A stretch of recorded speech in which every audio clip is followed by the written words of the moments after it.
What a week in the United States. To borrow a phrase, it was the best of times, with Donald Trump going to the UN and absolutely sticking it to the globalists.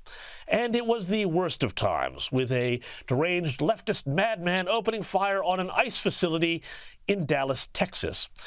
A stark contrast, to be sure, that illustrates the growing divide in America between what the Trump administration is trying to achieve and an increasingly violent and revolutionary and insurrectionary left that is determined to stop him. Now, first, let's have a look at Trump's visit to the UN, which, escalator fails and teleprompter disasters aside, was frankly a triumph. He took on a lot during his speech, which went for an entire hour. And if it is true that someone at the UN monkeyed with his teleprompter, well, that was an own goal for the ages, as the president's original speech was only supposed to go for 15 minutes. Now, while he was at the lectern, Trump laid out some uncomfortable truths, but truths nonetheless, which may have horrified the editorial writers at the New York Times and the Sydney Morning Herald, but which were also quietly acknowledged as fundamentally correct by many more around the globe. First, a bit of what the president had to say about climate. In 1982, the executive director of the United Nations Environmental Program predicted that by the year 2000, climate change would cause a global catastrophe. He said that it will be irreversible, as any nuclear holocaust would be. This is what they said at the United Nations. What happened? Here we are. Another UN official stated in 1989 that within a decade, entire nations could be wiped off the map by global warming. Not happening. And on the subject of migration, well, he didn't miss. Here he pointed the finger at the UN for helping to create the crisis at America's southern border. Not only is the UN not solving the problems it should, too often, it's actually creating new problems for us to solve. The best example is the #1 political issue of our time, the crisis of uncontrolled migration. It's uncontrolled. Your countries are being ruined. The United Nations is funding an assault on Western countries and their borders. In 2024, the UN budgeted $372 million in cash assistance to support an estimated 624,000 migrants journeying into the United States. And he took the problem global. America belongs to the American people, and I encourage all countries to take their own stand in defense of their citizens as well. You have to do that because I see it. I'm not mentioning names. I see it, and I can call every single one of them out. You're destroying your countries. They're being destroyed. Europe is in serious trouble. They've been invaded by a force of illegal aliens like nobody's ever seen before. Illegal aliens are pouring into Europe. Nobody's doing anything to change it, to get them out. It's not sustainable. And because they choose to be politically correct, they're doing just absolutely nothing about it. Summing up, the president had this to say.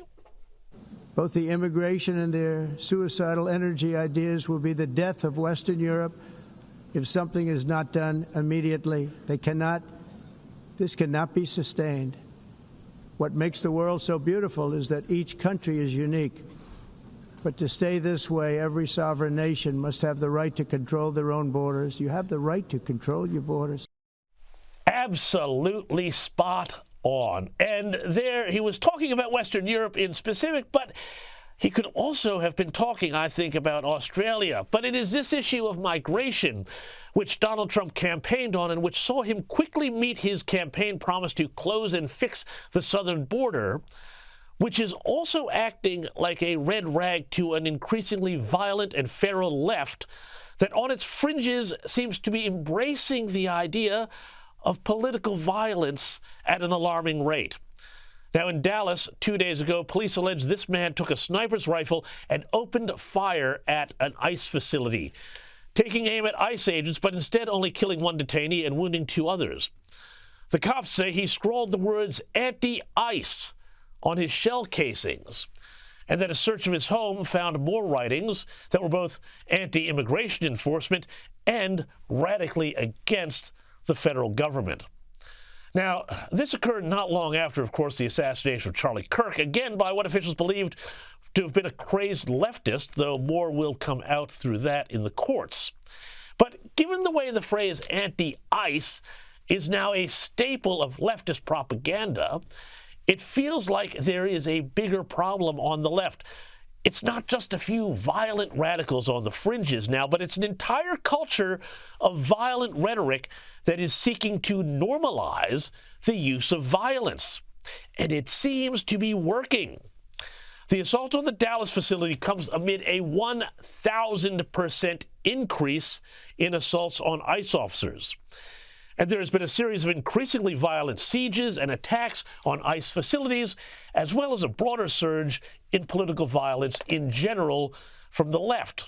Just a few days ago, we saw a country club wedding in New Hampshire shot up by someone yelling, "Free Palestine." And the scary thing is, this message of violence being pushed along all over the place in politics and the media, and it is being normalized in the culture. At Georgetown University in Washington, D.C., where I went to school, incidentally, back before it became a bastion of crazed progressivism, posters are appearing for a new club with the phrase, "Hey, fascist, catch," which is the same slogan that was written on one of the shell casings of Charlie Kirk's alleged shooter. In Washington, House Minority Leader Hakeem Jeffries has called for ICE agents' identities to be exposed despite the huge risk that poses to them and their families. Every single ICE agent who's engaged in this aggressive overreach and are trying to hide their identities from the American people will be unsuccessful in doing that. This is America. And over at MSNBC, well, it's even more chilling. There they are pumping propaganda out on the airwaves saying that ICE, Immigration and Customs Enforcement, is no better than, or is in fact equivalent to, the Nazi Gestapo.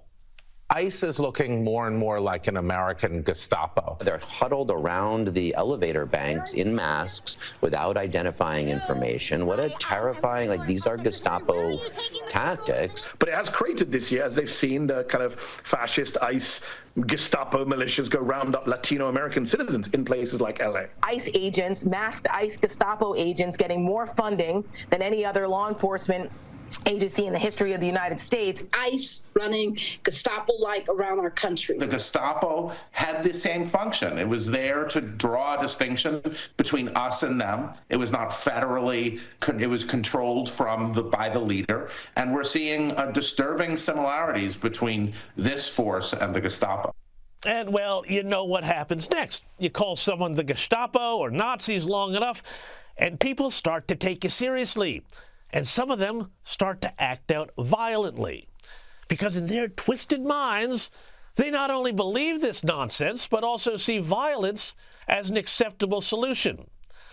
Now, Donald Trump is onto them, and he had a warning for the left a few hours ago. Let's have a look at what he had to say in the Oval Office. Who do you hold responsible for the uptick in left-wing violence in the country? Radical left rhetoric. The radical left is causing the problem. They're out of control. They're saying things, and they're really dumb people. The radical left is causing this problem, not the right, the radical left. And it's going to get worse, and ultimately it's going to go back on them. I mean, bad things happen when they play these games. And I'll give you a little clue. The right is a lot tougher than the left. But the right's not doing this. They're not doing it, and they better not get them energized. I don't want to see it happen either, but until the left decides to knock it off, I fear it's only going to get worse before it gets better. And guess what? They'll only have themselves to blame.